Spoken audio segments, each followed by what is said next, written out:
Thank you, Madam President.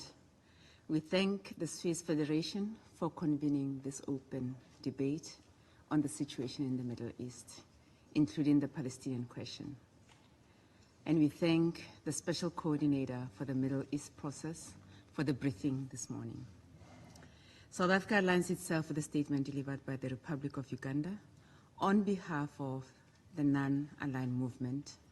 And we also align ourselves with the statement on behalf of the core group of the shared commitments in support of the United Nations Relief and Works Agency for Palestine refugees in the Near East, UNRWA. Madam President, yesterday, South Africa filed its memorial to the International Court of Justice in its application of the Convention on the Prevention and Punishment of the Crime of Genocide in the Gaza Strip, the South African versus Israel case. The memorial contains evidence which shows how the government of Israel has violated the Genocide Convention and continues to ignore and defy several orders on provisional measures of the ICJ. The evidence will show that undergirding Israel's genocidal acts is the special intent to commit genocide, a failure by Israel to prevent incitement to genocide and genocide itself, as well as its failure to punish those inciting and committing acts of genocide. The evidence is detailed in over 750 pages of text, supported by exhibits and annexes of over 4,000 pages. While the memorial is comprehensive, nothing can fully capture the actual devastation of Palestinians living in Gaza as a result of actions of the State of Israel.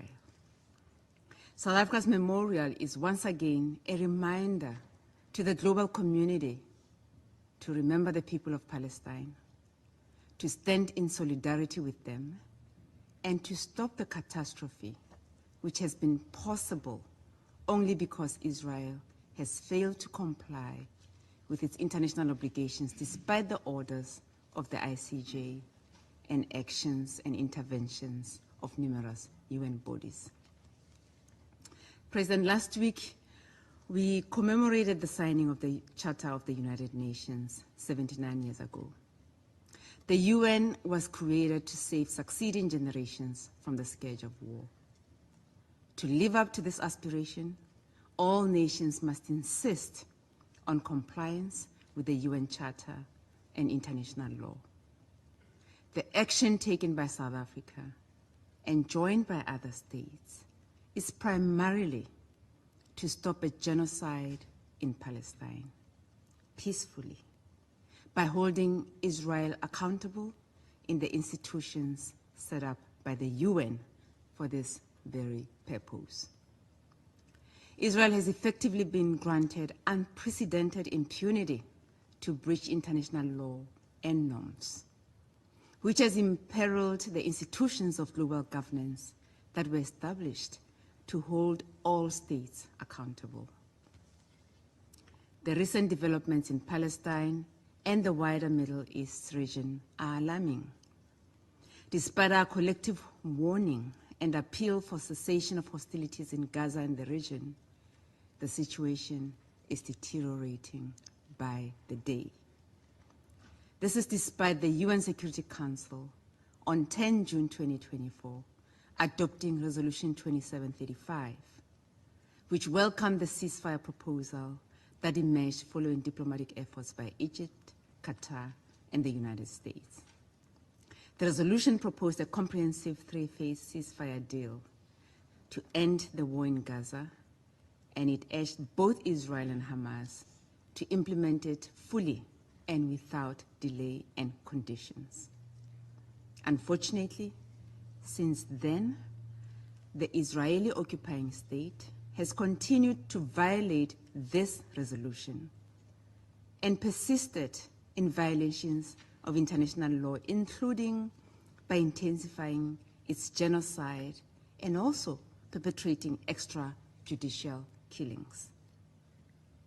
4 months after the adoption of Resolution 2735, we are witnessing the blatant disregard for international human rights law and international humanitarian law. We are appalled by the continuing violence against Palestinians, as well as the shocking targeted attacks on schools and medical facilities sheltering Palestinians. Let us recall that in 2016, this Council adopted Resolution 2286, which was co-sponsored by more than 80 member states. This resolution condemned attacks and threats against the wounded and sick, medical personnel and humanitarian personnel exclusively engaged in medical duties, their means of transport and equipment, as well as hospitals and other medical facilities.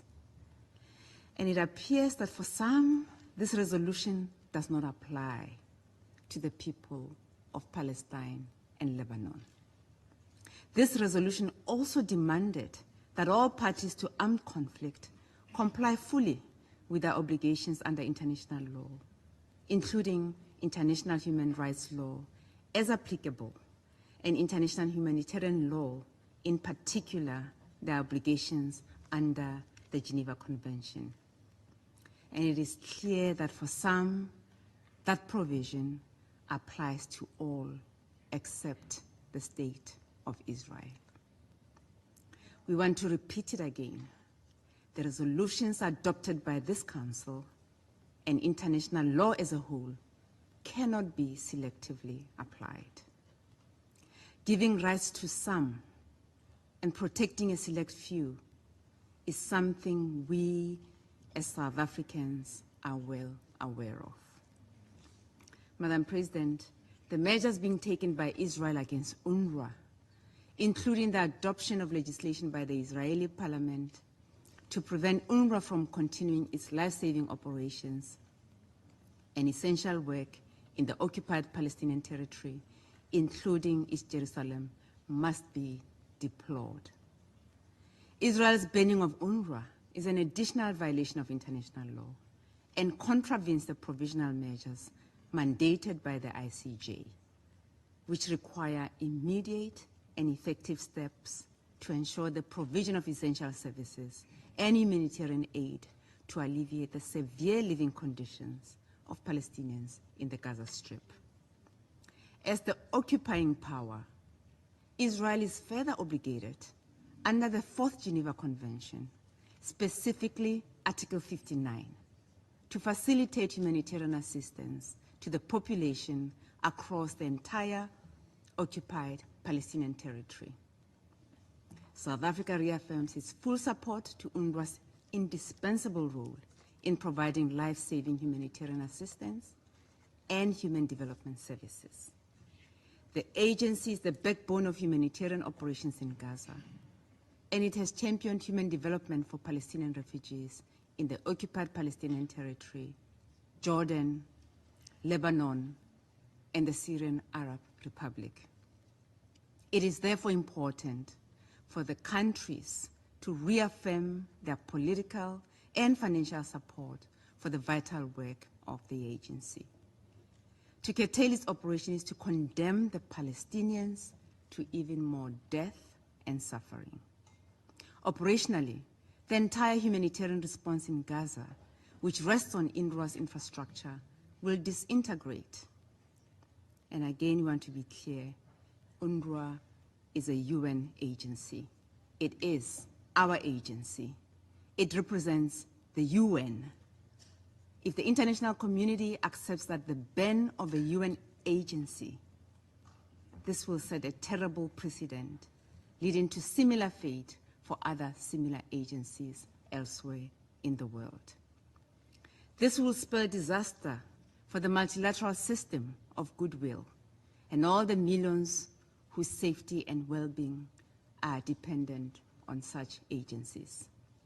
We reiterate our call to the international community to maintain their solidarity with UNRWA and provide the necessary financial and political support to the agency. Such solidarity is reflected in the Statement of Shared Commitments on UNRWA, an initiative spearheaded by Kuwait, Jordan, and Slovenia, and signed by 123 member states, including South Africa. President, the situation in Gaza has now extended to Lebanon and beyond. The brewing tensions between Israel and Iran is of great concern.